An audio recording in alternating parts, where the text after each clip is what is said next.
Want to type faster without actually typing? You can turn your Samsung Galaxy S25 Ultra spacebar into a shortcut for voice input.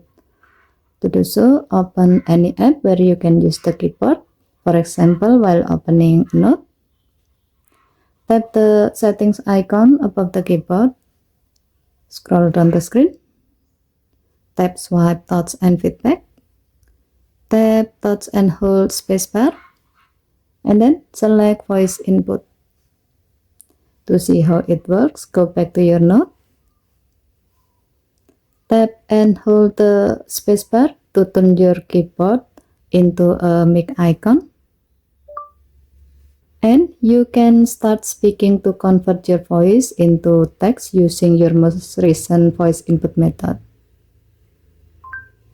This is great for when you need to write long messages, jot down notes quickly, or type hands-free while multitasking.